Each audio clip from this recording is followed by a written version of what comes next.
not continue to stay in the meeting. So welcome to the Greater New England Research Interest Group meeting June 1st, 2021.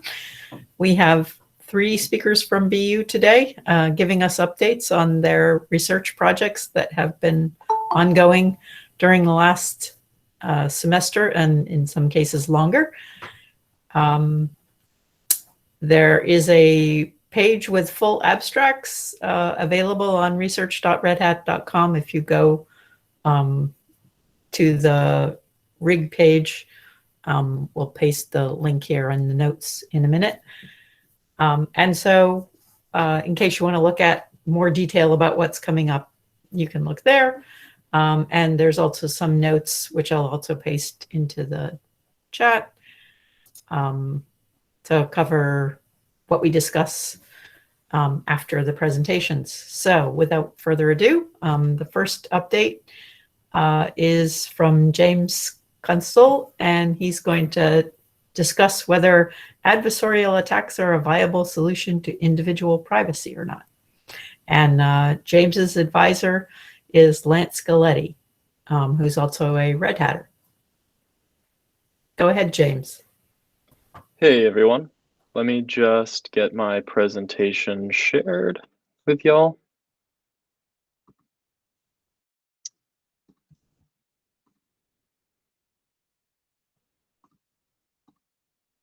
All right, so everyone sees my presentation, correct? Yep, that's good. Okay, awesome. First of all, thank you so much. We're incredibly excited to share our progress with y'all.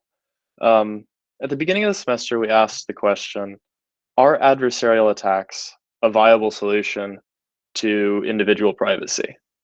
My name is James Kunstle. I'm a master's student at BU, and I'm advised by Lance Galletti. Users of online platforms have to trust those platforms with the data that the users upload and any information that can be extracted from that data. If the users can't trust the platforms themselves to enable some privacy via a default option on their end, is there some way that the users can remove certain information from the data that they share on their end? Users submit data to these platforms, and they trust the platforms with the data, but the platforms can analyze that data and extract some amount of information or any information from the data. If the user the users don't explicitly consent to how this information is extracted and how it's used. And of course, the users could never post anything, but that isn't realistic. What if there were a better solution? What if a user could strip certain information from the data that they upload via some obfuscation technology? Then the users of that platform or those platforms could use those platforms in exactly the way that they consent to, and they wouldn't be penalized for being privacy-conscious users. The goals of these projects were simple. We wanted to research and to implement this obfuscation technology, specifically on image data.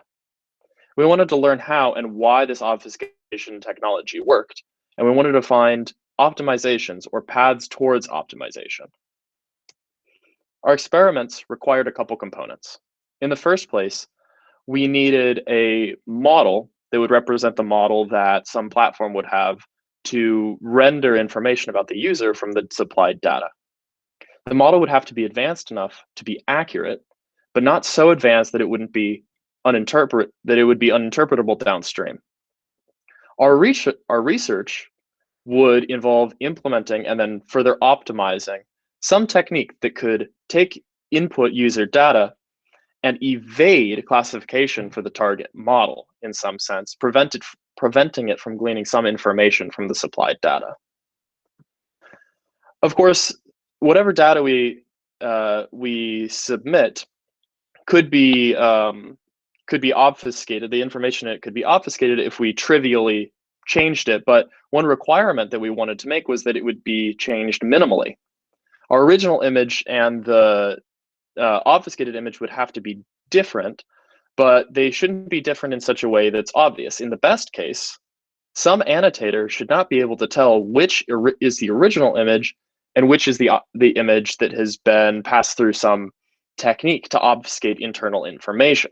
The following graphic of the macaw shows this kind of obfuscation, where some filter is passed, taking some originally correctly classified image and making it incorrectly classified to some model in a way that isn't immediately obvious to an annotator. To begin with, we did a literature. We reviewed the literature. We found the field of adversarial machine learning, which focuses on techniques for fooling some target model by changing components of inputs to that model in such a way that the image becomes quote unquote adversarial. After having read some papers on the topic and discussing, we found one specific algorithm that is both simple to implement and to understand, and that is very effective. Broadly speaking, the adversarial machine learning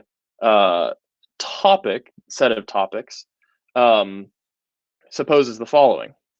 If we wanted to give users some guarantee that the private information in the data that they supply, their images, will not be interpretable to the platform's model, we needed to have a framework for testing and learning about these techniques.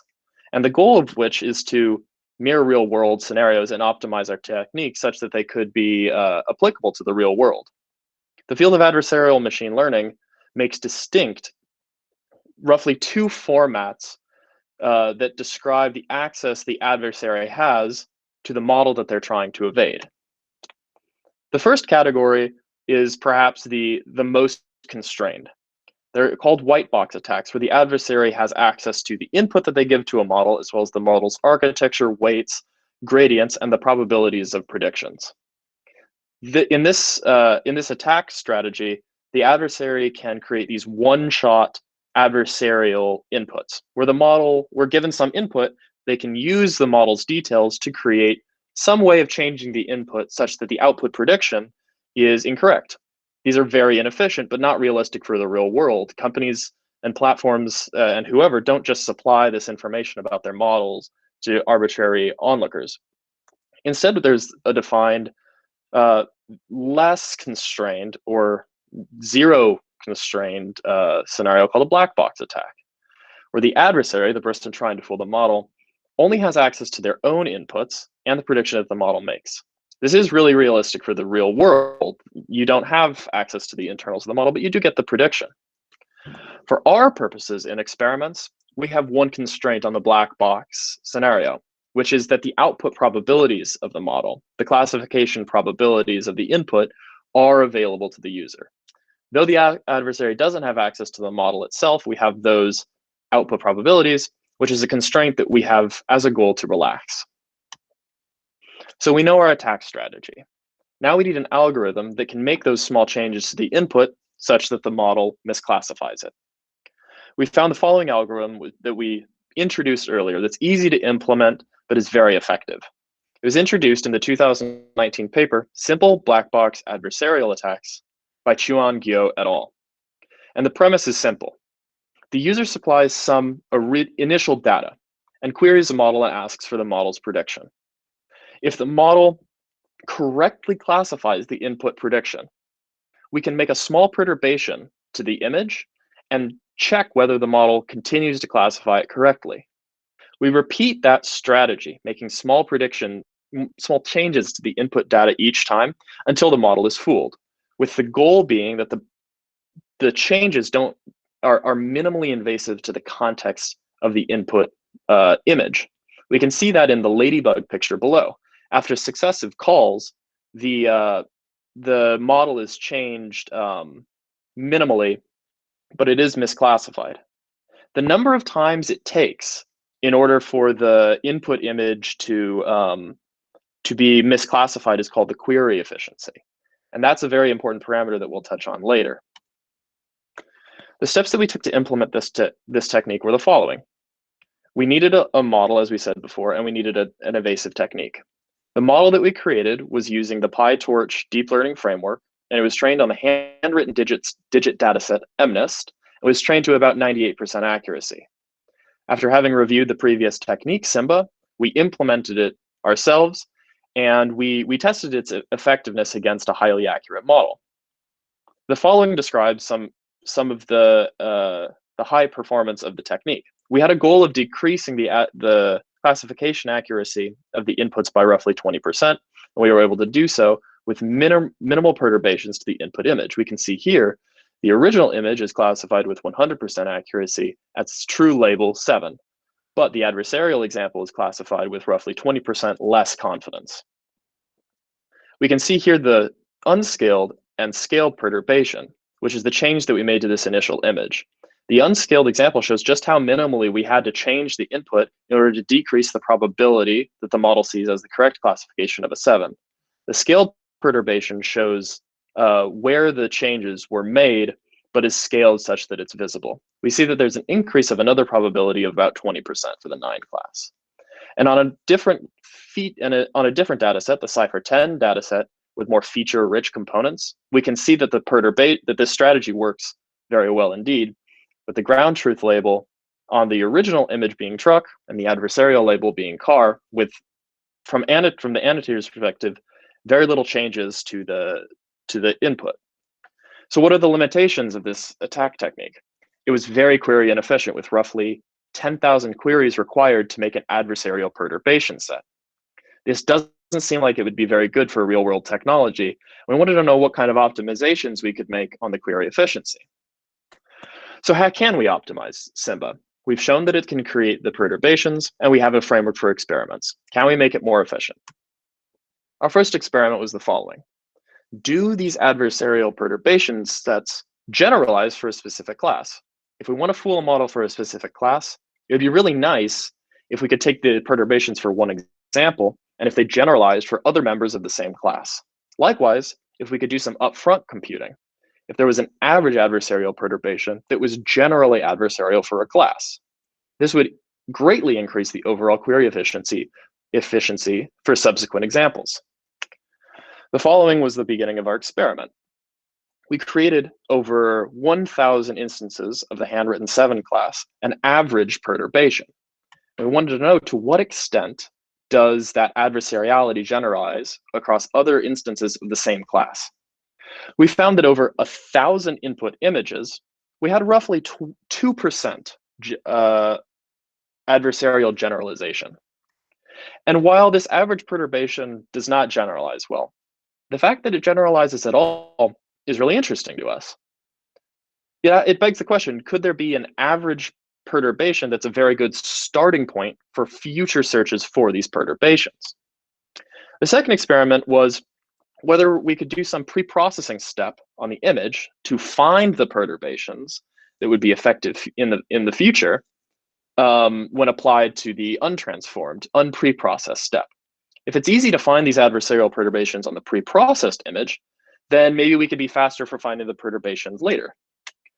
So we use something called the discrete cosine transform, which takes an initial image, transforms it into something called the frequency space, and removes some of the frequencies such that when we take the inverse transform, the output images of a lower frequency space. The literature suggests that these lower frequency images are in a more adversarially rich condition. It's easier to find adversarial perturbations that cause a misclassification for them. So after having taken the DCT of these images into the low frequency versions, we ran the Simba technique to find low frequency perturbations that were adversarial. And then taking those adversarial perturbations, we applied it to the pre-transform example and measured the extent to which the perturbation set made the pre-transform initial instance adversarial. We found that that even when the lower frequency transformed images were made to be adversarial, were not classified correctly, transferring that adversarial perturbation set to the pre-transformed image did not generalize very well at all. As we can see in the far right figure, which shows that after having applied those perturbations to the pre-transformed input, the classification accuracy is still arbitrarily high. The implications of this are very interesting. This shows that image pre-processing step doesn't appear to lead to a generalizing perturbation set, but it does raise a question as to what the model is actually paying attention to. What can we learn about what it pays attention to in the future if those low frequency broad features when attacked aren't adversarial? Our final experiment was meant to increase the query efficiency of Simba. We wanted to identify if there were distributions of adversarial perturbations for given input classes. We used a more feature-rich data set called Cypher10. Cypher10 has color channels and 10 distinct classes. And we saw before that the Simba technique is very effective for this case as well, and is very much annotator invariant, which we proposed before, where the before and after don't look especially dissimilar. So our experiment was the following. For each of the classes in Cypher10, we wanted to get a heat map of the successful adversarial perturbations.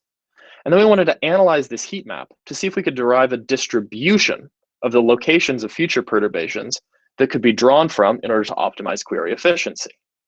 And are there obvious patterns in the distributions of these adversarial perturbations per class? Yeah. So for the ship and for the car classes, we see these distinct distributions that from the side look almost Gaussian in some ways. Could we potentially use these patterns to generate perturbations more efficiently? That's the next question to be asked from this experiment. There do appear to be class-specific distributions for adversarial perturbations from which we could draw future perturbations.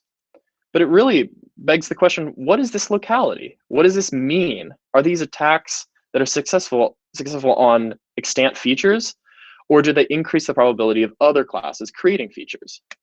Our outcomes are the following. We demonstrated that routes to increased query efficiency for Simba were possible.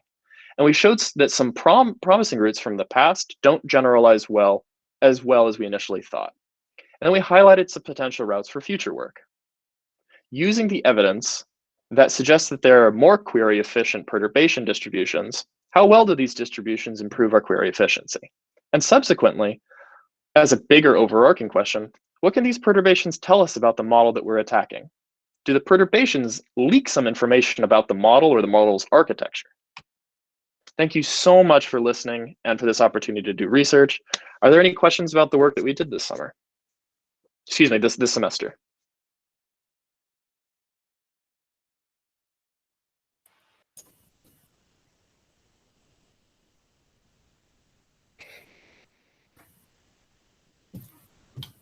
I'll end the slides show now so that I can see everyone.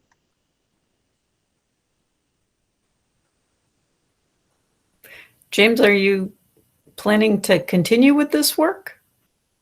Yeah, very much so. This summer I'll be working in a different role with Red Hat, but next semester this is a really high priority. We're just kind of getting into the meat of some absolutely fantastic questions that we get to start asking. So absolutely, this is really high priority for me. Did you have any sort of a feeling for how sensitive the results are to the particular model that you're working with? Did you work with more than one kind of model? That's a really interesting question.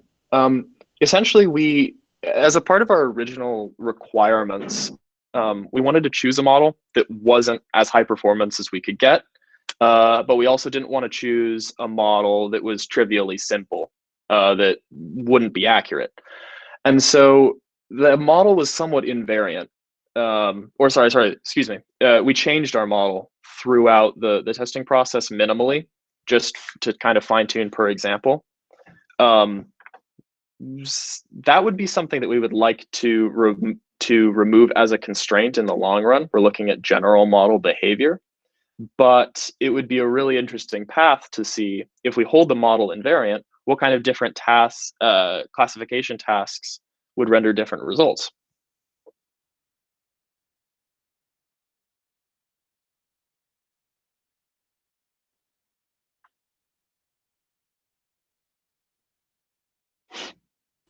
Any other questions?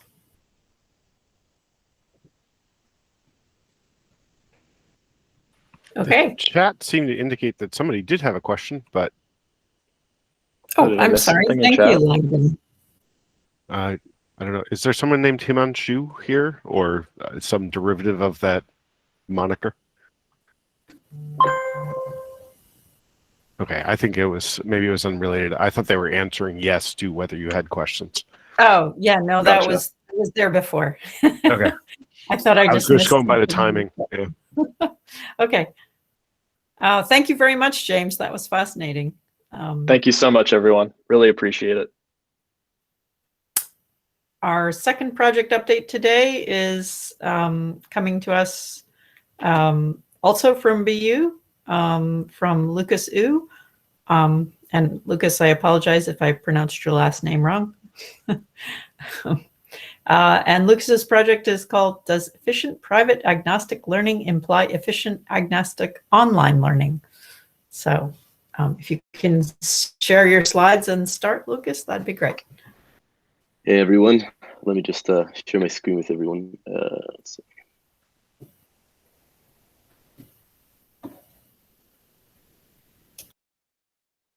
see. All right, can everyone see my screen? Yep, looks great. Okay, perfect. All right.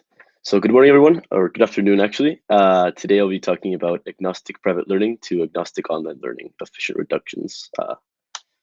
Okay, so this research is part of the field known as computational learning theory. Just as a brief overview, it's a very sort of niche field, so I'd like to make a brief introduction of sort of the main concepts of this field.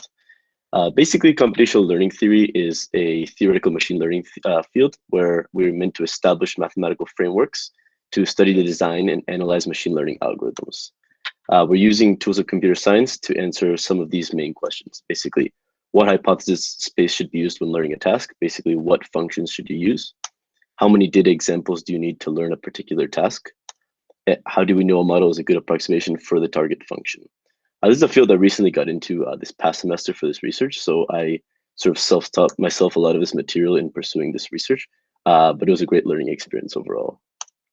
Okay, so why private learning?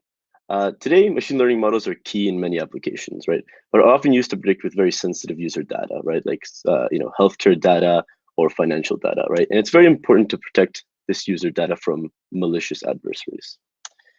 Private here is meant in the sense of differential privacy, which is a mathematical guarantee of privacy, which I will explain in just a moment. Recently, however, there's been established a connection between two distinct fields of learning theory, private learnability and online learnability. Mainly that both these problems are the exact same in terms of mathematical theory. Basically, if you can private learn a class, you can online learn it and vice versa. This is very important in terms of using the theory of online learning to develop better private learning algorithms and also vice versa, right? Use private learning theory to make better online learning algorithms, which are very important in today's day and age with the large amounts of data that are used. Our research focuses on a question relating to efficient reductions between private agnostic learning and agnostic online learning, which are extensions of the private learning framework and the online learning framework. Okay, so before we get into sort of the research, I'd like to talk about some preliminaries, just to get everyone sort of on the same page with some of these technical notations.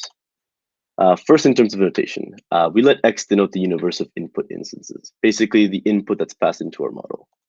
Y is a set of labels, right? We can think of it as 0, 1 labeling or maybe a 1-hot encoded vector labeling, right? This is the set of labels we assign to the inputs in X.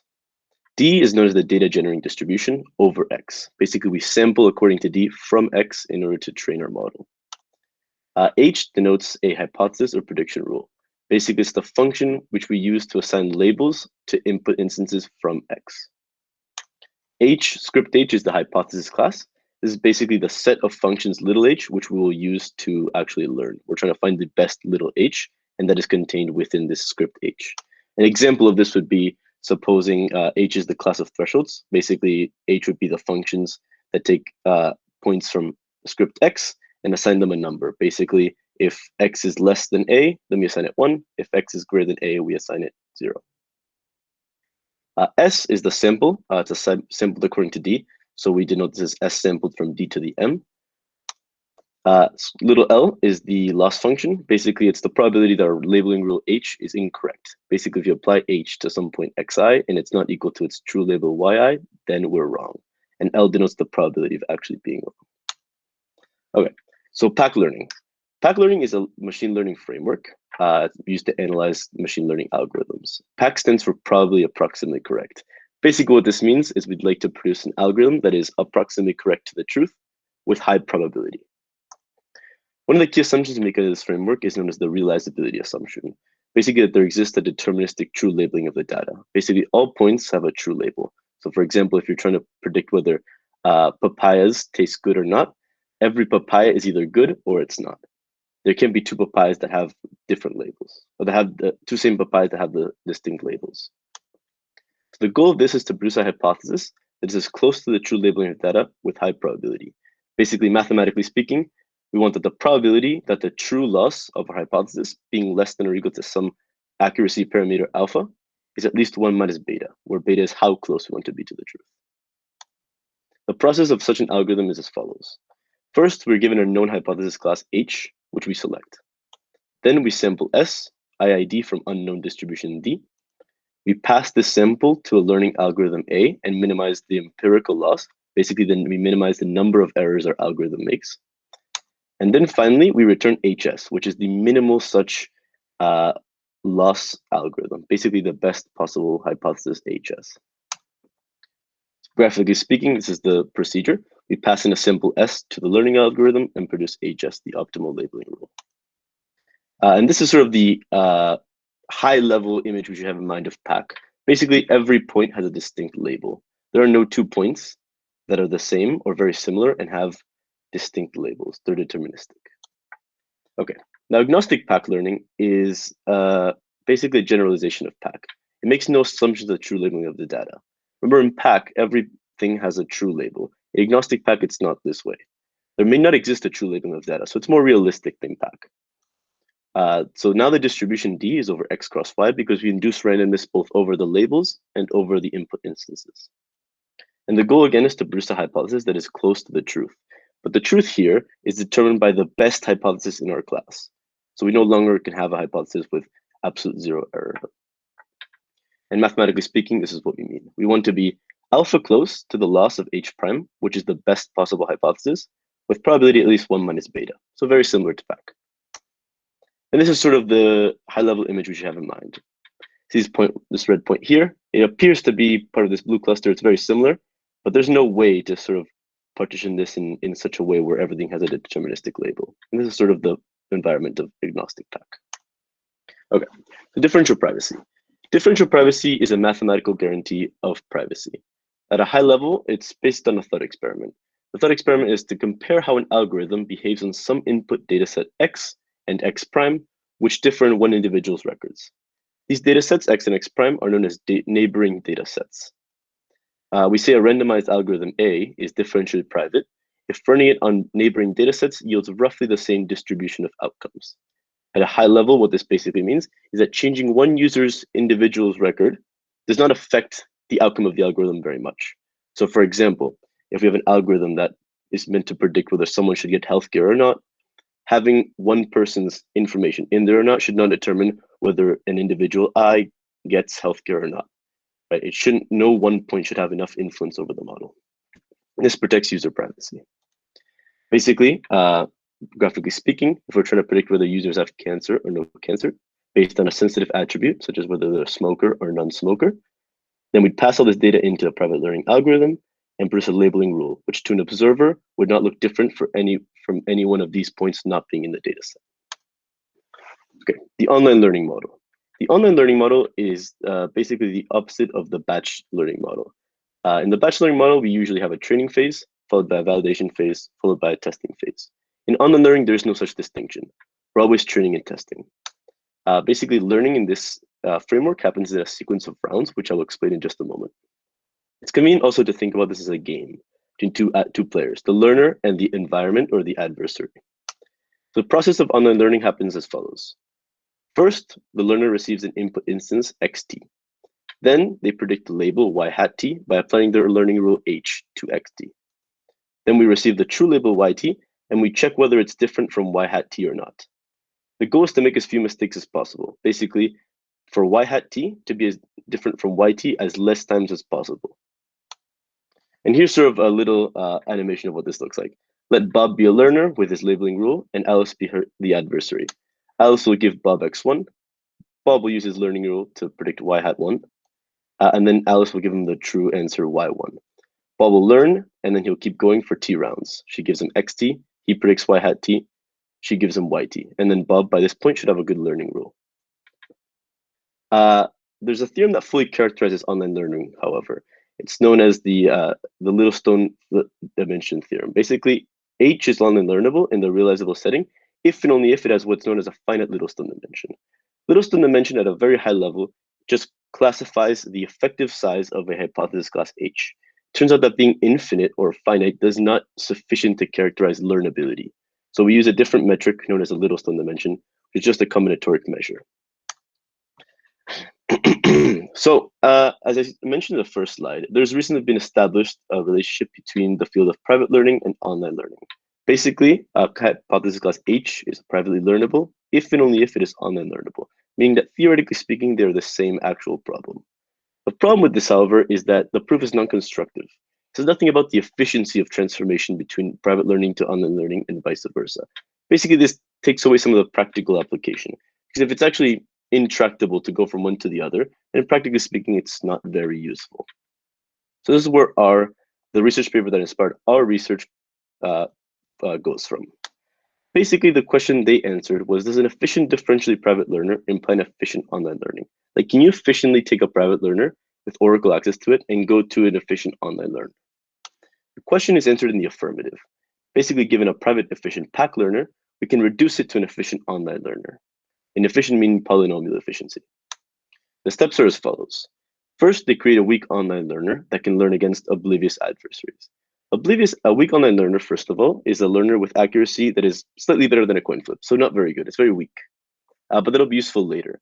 And then it learns against only oblivious adversaries. Basically, if we remember the Alice and Bob example, if Alice were an oblivious adversary, she'd select the sequence x1, y1 through xt, yt in advance. This is in contrast to what's known as an adaptive adversary. An adaptive adversary, it's basically the situation where maybe we can't trust Alice. Maybe Alice will give me x1, y1. I will predict y hat 1. And then she will give me x2, the true label, y1, but lie to me. Maybe Alice is not trustworthy. So this is a slightly stronger guarantee of learnability. So then in the second step, they naturally extend this to work against adaptive adversaries. And finally, in the third step, we use techniques from boosting to boost it into a strong online learner, basically a learner that is very good. So our results. The question we meant to answer was whether an efficient agnostic private learner for a class applies an efficient agnostic online learner for it. So now we've gone from the pure PAC and pure online learning environment to the agnostic, basically a much stronger sort of guarantee since it's more generalized. There's two more main motivations for this. First, the agnostic model is more realistic than pure PAC. Sometimes it's not realistic to assume that everything has a deterministic true labeling. And also, it's very helpful in characterizing the agnostic PAC through agnostic online learning relationship, which is slightly less theory associated with it. So far, we've managed to prove two theorems. And this is a little bit dense, but I'll go sort of through and explain everything in a very intuitive way. First, we let D be a distribution over X cross Y, and let A be agnostic private PAC algorithm with a simple complexity 1/4, 1/2. Basically, what this means is we want to guarantee that A produces the results within 1/4 of the truth with probability at least 1/2. Then we've shown that with probability 15/16, so very high probability, over the draw of n IID hypotheses, there exists a hypothesis, HI, which has error within 1/4 of the best possible hypothesis in our class. So basically, by sampling many hypotheses, we're able to produce one that performs within 1/4 of the best possible labeling. And a slight proof overview of this, first we're given an efficient agnostic private learner called AP, and we run it repeatedly on a dummy sample. This is the sampling process. By construction, remember by definition of agnostic learning, we will produce on each iteration with probability 1/2 a hypothesis that performs within at least 1/4 of the truth. But 1/2 is not very high, so we'd like to boost this up. So in the third step, with repeated sampling, we're able to prove that with high probability, 15/16, we are able to produce a very good hypothesis. In the second theorem, we then extended this by following the same procedure as their paper, by basically taking the sampled hypotheses, H1 through Hn, and we call this set the class of experts. This class of experts is then passed into what's known as the multiplicative weights algorithm, and the multiplicative weights algorithm gives us a weak agnostic online learner, which works against oblivious adversaries. So overall, in the grand scheme of things, like, why does this really matter? Like, it's great that we can go from private learning to online learning and vice versa. How does this fit into the overall field of computational learning theory? First, from a theoretical perspective, we'd like to fully characterize private learning. If we'd like to fully characterize the relationship between private learning and online learning in order to benefit both the fields by using the theory from each. We're still very far from actually resolving many of these basic questions about the private model. It'd be also helpful in finding, a better combinatoric characterization of learnability. Like we mentioned, online learnability is fully characterized by the Littlestone dimension. And similarly, PAC is fully characterized by what's known as the VC dimension. But there doesn't exist such a characterization for private learnability. What's helpful in these combinatoric characterizations is they have produced bounds on how many samples you need to learn a class. So it's known that the number of samples needed to learn a class is fully characterized by VC dimension. I can tell you how many samples up to a constant we need to learn a problem. But there's no such characterization that's good for private learning. And this is the fundamental theorem of PacLearning. This is basically how we've characterized PacLearning. Basically, this sequence of implications tell you which classes are PacLearnable. And basically, it's sort of tied into this finite VC dimension here. They've been trying to produce a similar one for private learning, and this is sort of what we're at now. It's sort of characterized by this finite Littlestone dimension, but it turns out that the finite Littlestone dimension is not enough to characterize private PAC learning in a good way. There's actually not a known good characterization of it just yet. And also this finite Littlestone dimension, it is currently unknown whether it implies private uniform convergence, which is a property of agnostic private learners. From a practical perspective, having constructive reductions from private learning to online learning provides a great template for convergence. Having a constructive proof basically tells you how you can get from a private learner to an online learner. This is important because online learning is better equipped to handle today's data and volume. Since we learn on the fly, there's no need to store such large amounts of data. We can just incorporate new data into the model and then move on. And this is because online learning incorporates new data as soon as it arrives, right? There's no need to batch train. And finally, we can use the theory of online learning to produce better private learning algorithms. Like, for example, if you have a great online learner for a class, for your problem, then if you want to protect user data, then you should be able to go to a private learner and produce better private learners through this theory of online learning via this theoretical relationship. And vice versa, right? If you have a good private learner and you want to online learn a task, it would be great if we could use the theory of private learning to get better online learning algorithms. In terms of future work, I'd like to conclude with some opening questions if anyone gets interested in this field. First, like I mentioned, online learning is fully characterized by Littlestone dimension, and PAC is fully characterized by VC dimension. Does there exist a combinatoric characterization for private learning? This is still an open problem. And secondly, does the reduction from private learning to online learning work under what's known as the approximate differential privacy setting? One of the assumptions of our paper is the pure differential privacy setting. But the approximate differential privacy setting is a generalization on differential privacy. And with that, I'd like to thank everybody for listening to this talk. And I'd like to open up for some questions if you have any.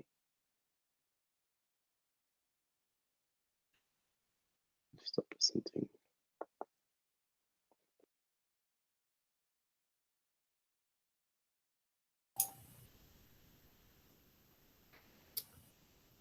Okay.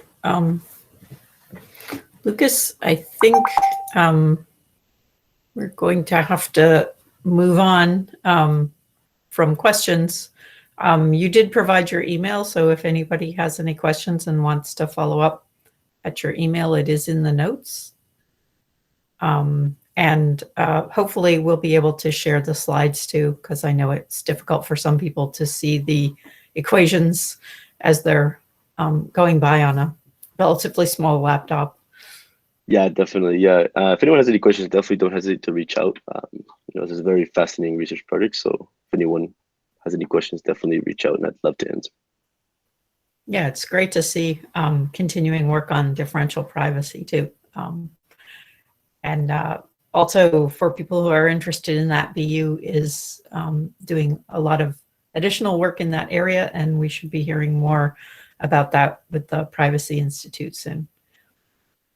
So thank you very much.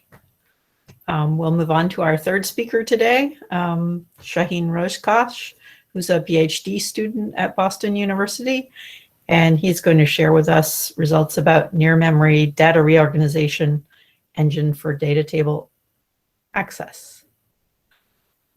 A bit Thank you, more Heidi. towards our usual research day topics. First of all, I want to appreciate your presence here. I also see a few friends in the audience. I'm so grateful for you being here. I'll be presenting our project that has been going for a year, titled Near Memory Data Reorganization Engine for Data Table Accesses. My name is Shahin Roozkhosh, and my advisor is Renato. I'm a PhD student at BU. So let me start my presentation by the definition of a relational databases. Relational databases are based on a relational model, which is a database management technique. In this technique, data is grouped in terms of the tuples, and they are grouped in relations as they are being stored into the database. We have two main platforms operating on the relational model, one being OLTP, online transaction processing, and the other one online analytical processing, OLAP or OLAP. OLTP platform, which is the more traditional one, is a row-based storage. It services queries of for example, like who bought item X, or if someone buys item X, it needs to do a row access to update the appropriate row. On the other hand, OLAP is a column-based storage. It handles more complex queries to large amount of historical data. For example, it services queries of the form how many people bought item X. So it needs to access the whole column of the database. So recently, these two platforms merged into one hybrid platform called HTAP. In this HTAP platform, data could be both ingest or processed in the row or column format. So the point is, the HTAP platform needs to be comfortable with both row storage and column storage. And there are currently two main approaches to handle this conversion. So one approach is being to have two different separate pieces of memory, one for the row store and the other one for the column store. And the other one would be to convert from one to the other on demand. They are both really expensive, and this is the question, this is the problem that we've been trying to address during past year. But before diving into the details and have a clear definition of what do we exactly mean by the row or column storage, let me model my data. Imagine that we have a very simple database that we can be interested in one column of the database. We have terms like row size, the size of the row of the database, or column width, the width of the data that we are interested in, and the column could be stored with some offset from the beginning of the database. So if you imagine the database that we just modeled stored in a memory, it would lose its nice structure because the memory width could be different from the database model. And our vision for this project is that can we have some approach, can we have the data to be stored with the row format in the memory, but have it appear to the CPU as a column format. So what do we exactly mean by the column format is to just have those column elements stored in the memory without any unnecessary data. And we try to address this question. Spoiler alert, the answer is yes. We name this approach the column row projection. By doing so, we will have less data movement between the main memory and the CPU, and we would have less cache evictions, of course. So let's look at the traditional model. In the traditional systems, when we have one-to-one addressing, for example, the core cluster could request from the memory the first cache line, and it would be given to the core as it is in the memory with a lot of unnecessary data. So this is a lot of overhead. We are transferring the data that we are not really interested in. Our goal is to depart from this one-to-one addressing and to have a reorganized addressing scheme. We want our model to be seen as a black box that while it receives the same request for the first cache line, it responds to it with the same amount of data, but filled with the useful data that we actually gonna use for our computation. But what is really needed? to achieve that? Well, first of all, we need to tailor a way to capture on-the-fly requests toward the DRAM. And while we did so, we need to perform pre-processing, pre-filtering of those transactions. By doing so, we would move the computation closer to the data and improve our locality of the data. Moreover, we want to target the COTS platform, the commercial off-the-shelf platforms. We don't really want to modify the processing system. We don't want to introduce any additional hardware. But how is it possible? We use our approach called PLEAM. We published this in a paper last year with Renato, got a Best Paper Award. And in this approach, we are targeting PSPL platforms. PS stands for Processing System, PL for Programmable Logic. And the idea is simple. We work with two domains. The programmable logic is the word of FPGA, if you mind. And the two domain communicate through some dedicated port. So the idea is, instead of introducing any additional hardware, here we are zooming in into the black box model. We are just redirect all the requests through the programmable board where our accelerator is waiting for them.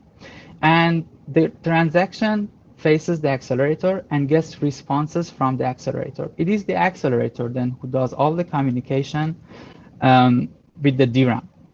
So by doing so, by sitting between the transaction, between the core and main memory, we are able to do pre-processing or pre-filtering or reorganizing the data all before the data is moved to the central unit, to the central processing unit. Also, we want to have a new way of thinking about the way we interface with the accelerator, because the common way the accelerators are seen today is that they work on a load, go, and unload manner. We want the accelerator work on a non-blocking, out-of-order scheme.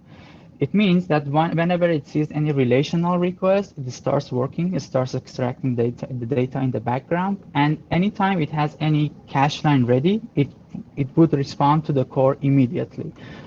All these expressions would be more clear shortly. But let's have the overview for the architecture. Before that, I want to highlight the fact that why we call it PLEAM once again, programmable logic in the middle. Because if you look at the trajectory of the transaction from the core to the memory, we move from the PS to the PL, and then it faces our IP, and then from the PL to the PS back. So if you think about it, we have our programmable logic or whatever logic that we want in the middle. In this work, we use this concept to do the data reorganization. Another way I would like our approach to be seen is that basically we are creating an alias for the memory without modifying or blocking the processing system. So let's dive in. Our relational IP, which we would like it to be seen also as a relational cache, consists of four main components.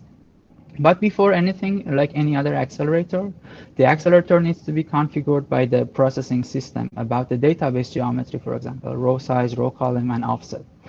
And after that, the first thing that the request that we redirected toward the FPGA would see is the first subcomponent called trapper. Its job is to, well, trap the transaction. And let's take a pause here for a minute. So what do we exactly mean when we say we want this IP to be seen as a cache? Like any other cache, we might have the data ready in the data scratchpad memory, SPM, or we might not have. So we go over two scenarios. Once we trap the transaction on the PL, programmable logic, the first thing we want to check is that whether we have any response for the trap transaction ready or not. So we ask the other IP called the monitoring IP, and then we check the housekeeping information, the metadata scratchpad about the current state of the cache. If we have the data, available there, then we know by checking the metadata information, right? So then the monitor bypass goes back to the trapper and tell about the location that the data could be fetched in the cache. In that case, the trapper would access the data, accesses the cache, and replies back to the core. But here's where everything gets more interesting. What if we don't really have the data available already? So the third component would be notified about it. We call this requester. The requester can be seen as an orchestrator of the whole design. The requester fires another component called fetch unit. Fetch unit is now in charge to communicate with the main memory. Let's zoom in about the communication between the two. The fetch unit consists of three components. The reader, which reads the memory lines line by line, receives the whole line with bunch of unnecessary data, and then does some extraction so that we get extracted, and so that we have a data that we will be interested in at the end of the day, and then passes along to another component whose job is to write everything back to the cache, to the data scratchpad memory. And as it's being done, the monitoring bypass updates the metadata information about the content of the cache. So the first thing after the monitor bypass wants to see if the data we just wrote was the missing piece of any cache line, so that right now we might be ready to reply to any transaction that was trapped originally. If that was the case, so we receive the corresponding information about the data. So now the trapper could be notified about the location so that it can fetches the data and then replies to the core who was initially requested that cache line. So this is how it works. And we use the UltraScale platform to synthesize this model. Also, I want to draw your attention to the fact that we also move those VRAMs, the scratchpad memories inside the IP, so that we can have one self-contained IP. And this is what we mean by the PS, so this block on the left, and everything around it would be basically FPGA. And this is the IP, the accelerator. This IP can be easily parallelized. And next, I'm going to show you two experiments. And I want to highlight the fact that this is just the first cries of after the baby is born. This is the first prototype, and we just managed to have this accelerator to be sit between the data and the DRAM, and now we are trying to see where we can achieve some parallelism, where we can have some improvement. So even though the FPGA could work up to 300 megahertz, we synthesize our design with 100 megahertz at the moment. And in the following experiments, I'm going to fix some model. So imagine we have a very simple case of a database of row size 64 bytes, where we can be only interested in only 1/16 of it, only 4 bytes, the first 4 bytes. For simplicity, we assume the offset is 0.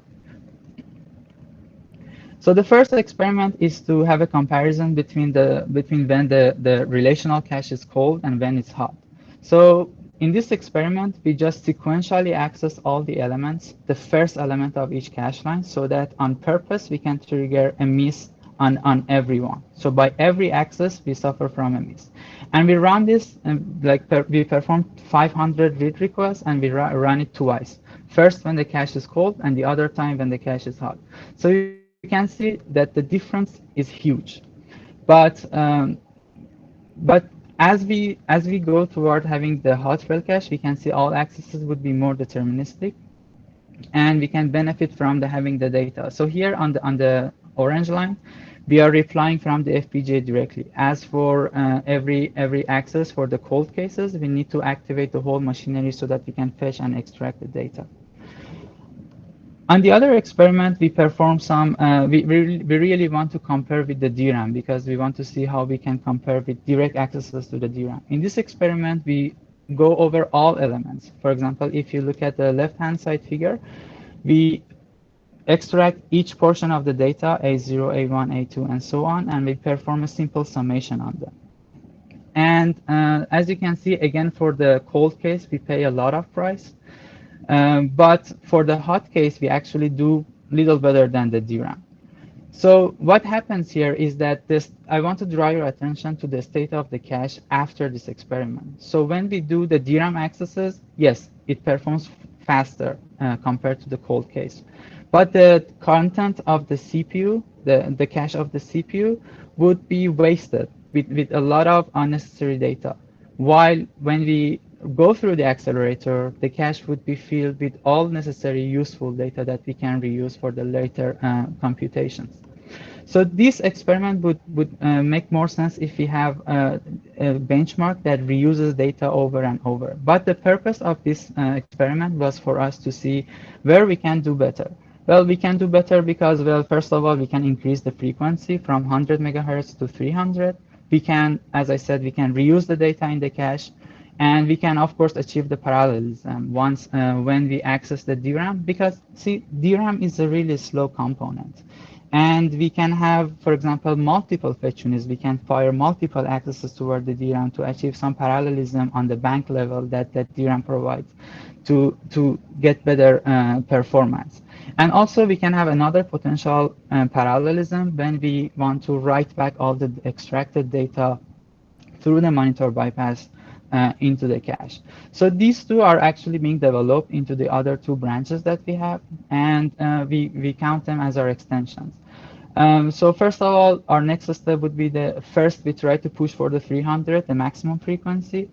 And then the second augmentation would be to have multiple fetch units so that we can have parallel accesses to the DRAM, while we can have another IP we name it Packer, so that we can write more data into the cache by each access toward the scratchpad memory on the system.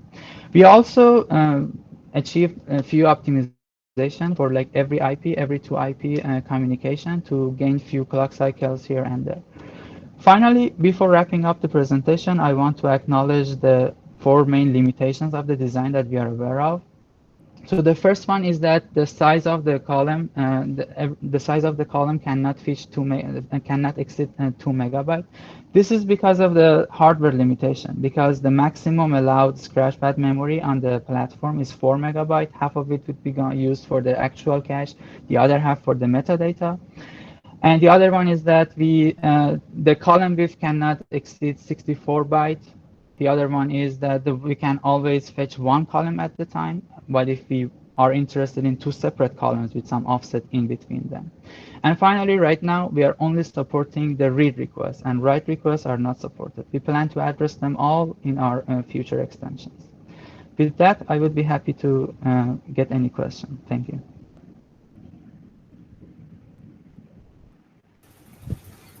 Yeah, I had few questions. So first of all, it's a very fun project to look at. Uh, uh, so my question was, what happens when the data is sent back to the caches that's in the CPU? So basically, you are reorganizing it and then sending it to CPU, right? So are Correct. you changing the the cache blocks that you are sending to the cache line or something? No, no. Or Mhm. yeah, yeah.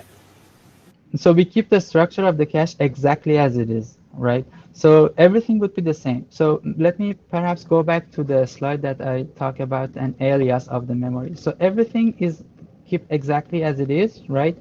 The thing is, CPU is now sees the an alias of the memory instead of the memory instead, right? So it just accesses the memory, but it gets more data in the cache. So the next time that it wants to access, for example, the next component, for example, A1s in this slide, it already has it in the cache. So it doesn't really need to go through the main memory again. Could I answer your question? Yeah, so are you treating the PLIM as the cache, or because I'm trying to understand that basically whenever we are trying to basically get something to the cache, we will get a full cache line, not we cannot have that like piece by piece. So if I want to, let's say, fetch two columns, I need to fetch two different cache lines if they belong in two different cache lines, right? All right. So that is where I'm a little bit confused. So do we basically, I get the point that the cache lines are in the Um, I see your point. So the thing is, so look at the way that they are being addressed by the core, right? The way that the core sees them. So what happens when we actually perform a cache lookup? So we are interested in some get them from. data being addressed into being stored in one specific address, right? And once we check that address, we want to see if we have already that data. We get a cache hit. Yeah, I think here to answer the question about multiple columns, if they, the moment they are, we can already support contiguous columns, right? Because we don't reason in terms of column, but only bytes and offsets. For these contiguous columns, right now it's not supported, but if it was, essentially the space in the middle will be also stripped out, and the relational cache will have already the data of multiple columns compacted sequentially without holes.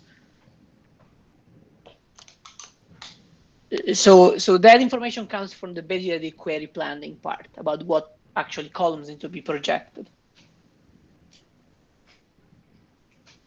Yeah, got it. Thank you. Yeah.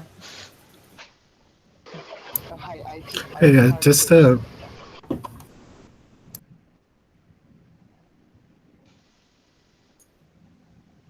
Was that another question? yeah, I had a question. It's just one thing. So, if I understand this correctly, so what you're doing is basically, if I'm, let's say I want to access, let's say column one, then I'm going to send a request for, let's say, the first row of that column, and then depending on the row size and all, you are fetching the data of the other rows of that column, so that next time when you fetch data for that column, it's going to hit in your cache, right? Right. If I, yeah.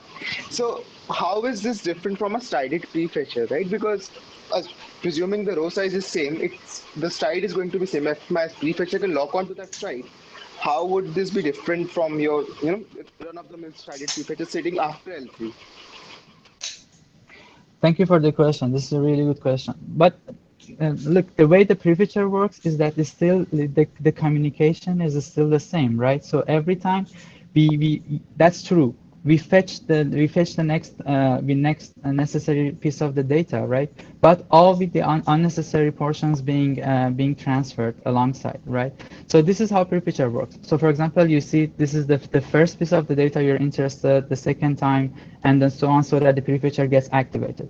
Okay, the prefetcher is activated now, but there are a lot of unnecessary data still being moved, and also your cache is being filled with the portion of the data that with some data that you're not actually interested in. So you would have more both communication between main memory and the core, and more cache evictions. With this approach, we reduce both of them. We both have less communication between the two. Yes, we pay a little more price, as we saw together when in the case that the relational IP is called, but we will also have less cache eviction. Actually, let me show you another slide. I know we are over time, but I really want to show this. I had it in my backup slide. So if you look at the difference, so we performed a simple test between the time that we have the row store and the column store, right? And then I try to access all elements like one by one. So we had a comparison between the number of cache misses as we increase the size of the column. And you can see almost for all cases, we will have less cache misses when we have a column store, something like this, which was the objective of this project. Got it. Thanks. Thank you.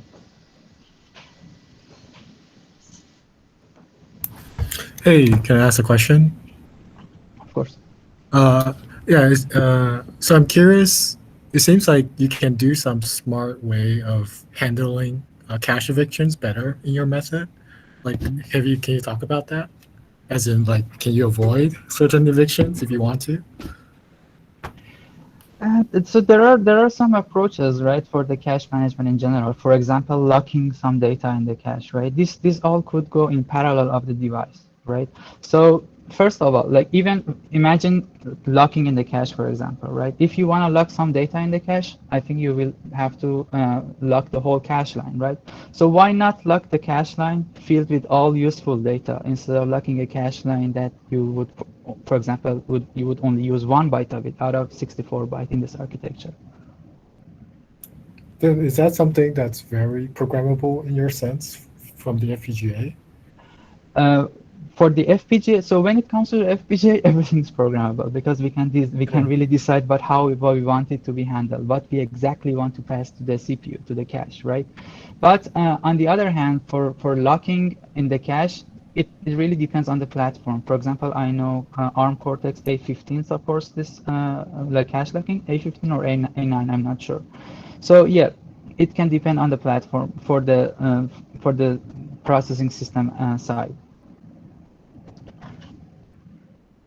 But yeah, for the PL side, this is us. We can really decide what goes in response to any request.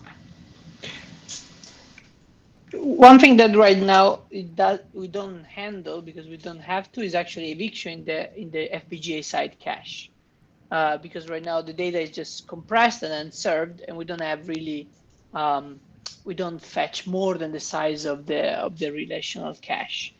So it is a cache, but there's no replacement policy implemented. At some point, we may have to, in which case one could program a smarter way of doing things. Okay, thanks. Yeah. So just one more quick question. So can we think of it in a processing in manner kind of way? So processing in memory, sorry. So basically, if we can cram all this logic with the memory itself, we have a very good, I think, transfer rate as well. Because going towards the FPGA, we lost a lot of clock cycles, right? Like 300 to 1,800. So is that a possible way to look towards it? So let me repeat your question to make sure I understood it correctly. So you're saying that we are paying some price by going through the FPGA, but you want to do this in a smarter way? Was that your question? Like how you can fully benefit from all those clock cycles that you're losing? Sorry, if I can jump in for a second. Hi everybody, hi, I'm Manos. Just to actually address a little bit this point, I think the first response is yes. What you are saying makes perfect sense. And the idea is that we are now doing it in an FPGA as a man in the middle. One of the more long-term visions we have in this project is to actually propose something that could go into the memory controller itself, which means that the memory controller would be smart enough to actually perform at least projection, maybe selection, maybe more. We'll see, how things evolve down the line. So the answer again is exactly yes. This is the long-term vision of our project. But thank you, Manos. Thank you, Manos. But what I really want to mention here is that a lot of the delay that we observe is coming from both DRAM, because DRAM is a slow component, right? And the portion that we are waiting for the DRAM to reply. Because, well, let me show you some of my backup slides here. So we measured all the timing. We have some component called ILA, Integrated Analyzer. And as you can see, so this is the whole time from the time we receive the request, right, to the time that we provide responses to it. And these are the fetch unit latencies. So you can see like half of it are the fetch unit latencies, and everything is being performed sequentially at the moment. So one component to the other component, and the core would be stalled until the whole machinery works, and it receives the response to the transaction, so that next it can perform the next transaction, right? So if we can have multiple fetch units, we can really overlap here. We can have them overlap here so that we can benefit the most from the price that we pay. But that's true. There is a price by going through the FPGA because it's maximum of 300 megahertz. Yeah, this being said, as Manos also stressed, right, there are two benefits on going ASIC, right? First is the advantage that you can really work on the same frequency of the DRAM controller, and second, if you were to move inside the DRAM controller, you can also increase the parallelism, not only keep multiple banks busy, which is exactly what Shahin just mentioned, right? We can increase the parallelism of banks. But also, if you are inside the controller, you could also leverage more row parallelism, meaning you could turn on more row bits, so bring more row bits into the row buffer, and then select those bits that are meaningful, that are important, and then compress them into a single bus bit. So here you still have to perform multiple bus bits, but in that case, you will be able to compress before you even get on the bus to transfer. So yes, you could squeeze extra performance, and we believe that could also be a significant amount. Yeah, thank you. Yeah. Thank you for all those questions. Shahin, hopefully you can share your email so that people can contact you. Yep. That's great. And we'll put these slides onto the website along with a pointer to the recording from today's session. Thanks to all of you for the talks. These were really detailed, really interesting, great quality. We'll see you all in July for the next RIG meeting. And please follow up if you have any questions, and we'll be sure to connect people Thank you for future projects. Thank you so much for arranging this and coordinating the idea. Thank you for putting this